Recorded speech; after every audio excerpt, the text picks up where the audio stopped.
নমস্কার, অ্যাস্ট্রো দীক্ষা চ্যানেলে আপনাদের সবাইকে স্বাগত। আমি প্রিয়াঙ্কি। আজকে আমি একটা নতুন বিষয় নিয়ে কথা বলবো, সেটা হলো সংখ্যাতত্ত্ব। আমাদের লাইফে সংখ্যার গুরুত্ব কিন্তু অপরিসীম।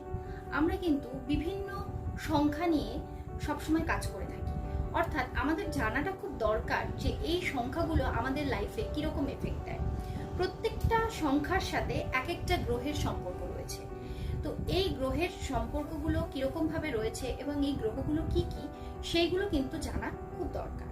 আমাদের যে জন্ম তারিখ রয়েছে সেখানে 1 থেকে 9 অবধি যে সংখ্যাগুলো রয়েছে সেই জিনিসগুলো কিন্তু আমরা কোন কোন গ্রহের সাথে সম্পর্কিত সেগুলো আজকে আমরা জানবো। 1 থেকে 9 মানে শুধুমাত্র 1 থেকে 9 তারিখ অবধি যাদের জন্ম তারাই শুধু জানবে সেটা কিন্তু নয়, কারণ 1-এর সাথে হয়তো দেখা গেল 10 বা 2 মানে হচ্ছে 20 বা 1-1-2 এরকম ভাবে, মানে 1 + 1 এই করে 2 হলো। তো এটাও কিন্তু 11 যে সংখ্যাটা সেও কিন্তু 2-এর জাতক হলো।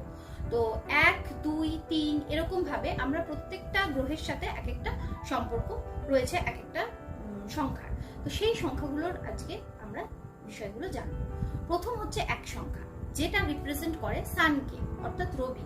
তো রবির সাথে যুক্ত যে কাজকর্মগুলো রয়েছে সেই জিনিসগুলো যদি আমরা বেশিভাবে করতে পারি তাহলে কিন্তু আমাদের এই সংখ্যার যারা জাতকরা রয়েছে তারা খুব লাভবান হবে। 1 সংখ্যা। 2 সংখ্যাটি রয়েছে আমাদের চন্দ্রের। তো চন্দ্র যাদের জন্ম তারিখটা 2 সংখ্যার হচ্ছে তাদের কিন্তু চন্দ্র রিলেটেড কাজকর্ম বা চন্দ্রের যেগুলো রেমেডি রয়েছে সেইগুলোকে খুব বেশি করে ব্যবহার করা উচিত। তাহলে কিন্তু 2 সংখ্যার জাতকরা রয়েছে তারা কিন্তু খুব উপকৃত হবে। এরপরে হচ্ছে 3 সংখ্যা নাম্বার 3, যেটা হচ্ছে বৃহস্পতির সংখ্যা। তো বৃহস্পতি সংখ্যায় যারা রয়েছে 3 নম্বর তারা কিন্তু খুব ভালোভাবে বৃহস্পতির যেসব কাজকর্মগুলো রয়েছে, ধার্মিকতা, বিদ্যা, বুদ্ধি, এই সমস্ত কিন্তু গুলো খুব ভালোভাবে করতে পারবে যদি তারা 3 সংখ্যার জাতক হয়। তো তাদেরও জন্ম তারিখটা সচেতন হওয়া উচিত যে আমার জন্ম তারিখটা কত হচ্ছে। তারপরে হচ্ছে 4 মানে হচ্ছে হয়তো 22 তারিখ হতে পারে 4-এর সাথে, কারণ 22 তারিখ মানে হচ্ছে 2-2-4 এই ব্যাপারটাও হতে পারে। 13 তারিখ হতে পারে 4, 13, 22 এই সংখ্যার যারা জাতকরা রয়েছে তাদের হচ্ছে 4। এবং 4 সংখ্যাটা হচ্ছে আমাদের রাহুর সংখ্যা। তো রাহু রিলেটেড যেসব কাজকর্মগুলো রয়েছে বা যেগুলো যেরকম আমরা বলতে পারি যে ইলেকট্রনিক্স জিনিসপত্রের দিকে যাদের বেশি ঝোঁক বা ইলেকট্রনিক্স জিনিস নিয়ে যারা কাজকর্ম করে তারা যদি এই বিষয়গুলোর উপরে জোর দেয় সেটা কিন্তু তাদের ক্ষেত্রে ভালো হবে। এরপরে আমি চলে আসি 5 সংখ্যাটা হলো আমাদের বুধের সংখ্যা। বুধ মানেই হচ্ছে একটা বুদ্ধিমত্তার পরিচয়, আমরা জানি বুধ মানেই হচ্ছে ইন্টেলিজেন্সি।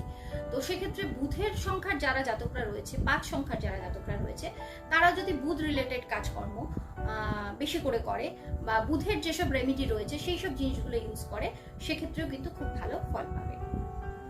এরপরে হলো 6 সংখ্যাটাকে ডিনোট করে হচ্ছে শুক্রের যারা জাতকরা রয়েছে তারা যদি 6 সংখ্যার হয়, মানে 15, 6, 15, 24 এরকম তারিখে যাদের জন্ম তাদের ক্ষেত্রে কিন্তু 6 সংখ্যাটা খুব লাকি। তারা কিন্তু 6 সংখ্যা রিলেটেড যেসব কাজকর্মগুলো রয়েছে, মানে শুক্র রিলেটেড যেসব কাজকর্মগুলো রয়েছে সেগুলো যদি করে সেক্ষেত্রে কিন্তু খুব উপকৃত হবে। এরপরে চলে আসি আমি 7 হচ্ছে কেতুর সংখ্যা। তো কেতুর যেসব রেমেডিগুলো রয়েছে সেগুলো যদি আমরা করতে পারি তাহলেও কিন্তু খুব ভালো এফেক্ট পাওয়া যাবে। কারণ 7 সংখ্যার যারা জাতকরা রয়েছে, 7 মানে হচ্ছে 7, 16 এই সংখ্যাগুলো যাদের রয়েছে তারা কিন্তু কেতু রিলেটেড বিভিন্ন কাজকর্মগুলো করতে পারে। এরপরে আমি আসি 8 সংখ্যাটা হলো আমাদের শনির সংখ্যা।